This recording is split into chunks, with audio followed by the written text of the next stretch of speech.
Welcome to CES 2013, where we're doing a special edition Lenovo Unboxed. And as always, this is Gavin here with Kevin Beck. Hi, Kevin. Gavin, how you doing? I'm doing great. We're here in the Lenovo Lounge, which has just opened up.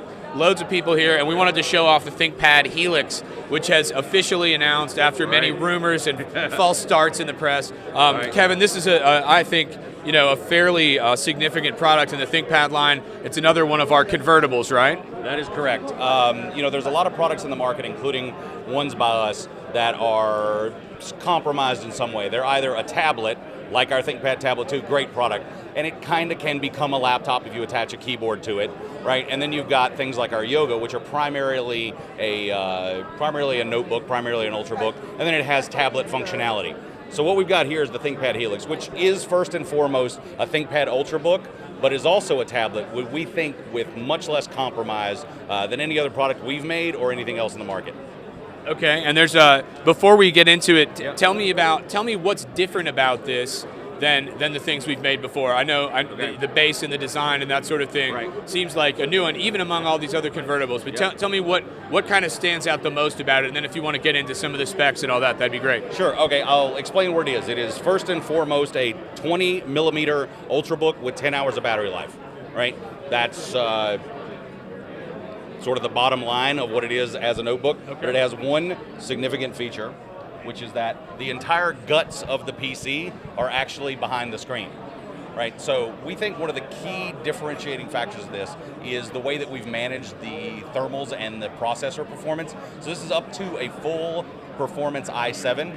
Almost all the tablet products in the market, and in fact all we've seen, make compromises by throttling the processor speed down when it's in tablet mode, and we do the same, right? You can only manage so much heat when you're holding it as a tablet, so that's 9 watts of the 17 watts the processor can actually use. So what did we do to then accommodate this, the heat that is no doubt generated by a Core i7 processor? Right. So when we dock this, what we've got are 2 additional fans right here that go through the air path of the slate portion, boost the airflow, and let us get in the docked Ultrabook mode a full 17 watts of Core i7 performance. Wow, okay.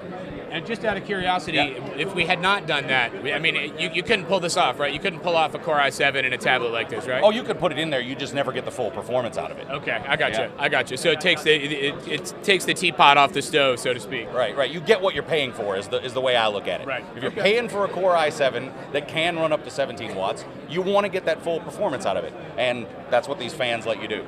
Fair enough, and you get what you pay for. I know this is not our cheapest product. This is starting in the U.S. at about $14.99. Right. But Premium convertible Ultrabook. You get what you pay for. Right, again, absolutely. Tell us some more about the specs. I'd like to hear about the display. I know that's one of the sort of outstanding things. 11.6-inch full HD display, 400 nits with Gorilla Glass to protect the screen. Okay, and I'm not a techie, but the 400 nits I know is significant. That's the brightness, right? Yeah, that is a very significant level of brightness for an Ultrabook screen. And the IPS plays into how well you can view it from angles, right? Angle, viewability angle when turned side to side, which is particularly important when you're in tablet mode, obviously. Yeah, okay. And what other specky kind of things do you want to do before you show us, inevitably, the ports that you love so much? Right, very well spec'd, up to 8 gigs of RAM, up to 256 gigs of storage. Digitizer pen. Oh, the pen. I'd forgotten this because the ThinkPad Tablet 2, of course, came out, and the big deal with that was the pen. Right. Does this pen differ at all from the one on the Tablet 2? Nope, same basic functionality. It's a full digitizer. So for folks who need to do things that require pen levels of precision, like drawing or capturing signatures, you're going to have that available. Okay, and again, not to overstate it, but you've got keyboard input, you've got touch input with your finger, and you've got the pen, right? Right. And with your fingers, how many finger touch do we have? 10 finger touch. So 10 finger touch, you can play the piano on it theoretically, like we do on our A720 with the app. And let me show you one other thing that's unique in this form factor of anything that we've seen so far, and certainly anything we've made. Is that when you pull this off as a slate, as a tablet, you can certainly use it in this mode. You get about 6 hours of battery life here. There's a 10 total, about 6 here and about 4 in the base. And the weights are actually pretty evenly matched. It's right at 3.7 pounds, just about evenly split weight between the two. So you can take this with you and only use this. You could leave this at home if you wanted, but we do have a number of customers who are used to using this in the more classic convertible spin around type tablet mode. So we wanted to make sure that the customers who are used to using that form factor and who wanted the full 10 hours of battery life could keep using their new PC the way that they always used it. So we made the hinge bi-directional. You can actually click this down. Now, I said before you get 17 watts when it's clicked in. That's when it's turned in normal Ultrabook laptop mode. In this mode, it's 13 watts. So you're still getting significantly more performance than if it were a Slate alone. And so now it's a docked tablet, essentially. And now it is a docked tablet with a full 10 hours of battery life. So you get to choose how much battery life you want and how much weight you want to carry. Great, and that fits in perfectly with all the ThinkPad sort of power manager and battery stretch settings that we've had over the years. That way you can choose how much performance you need or how much battery life, right? And so Kevin, you're getting into the usage modes here, which is an interesting thing too. With our Yoga, we had laptop, tablet, tent, and stand, and I've actually seen a couple different ways of describing the modes for Helix so far. We may be contradicting ourselves a little, sure.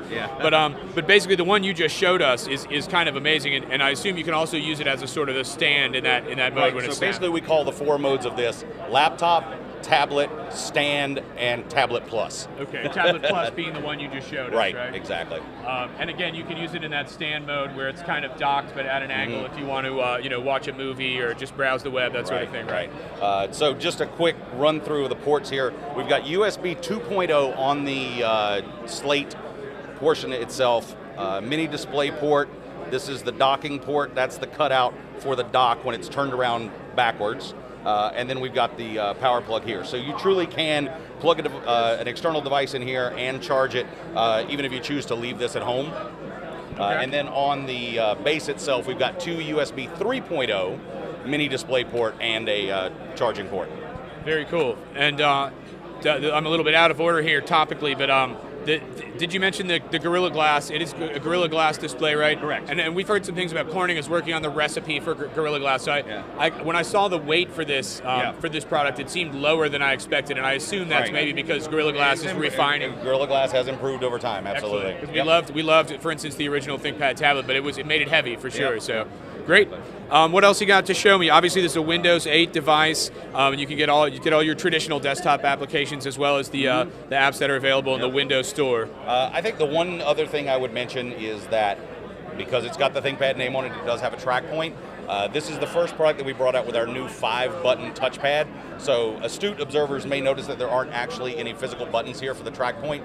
In order to fit everything in, we had to develop a new trackpad. So you still get the 3 buttons that you're used to with your traditional track point, but they're now integrated into the touchpad, right? So we got left click, right click, and our center click for scrolling. And then if you choose to use the touchpad, you still get all of your standard Windows gestures.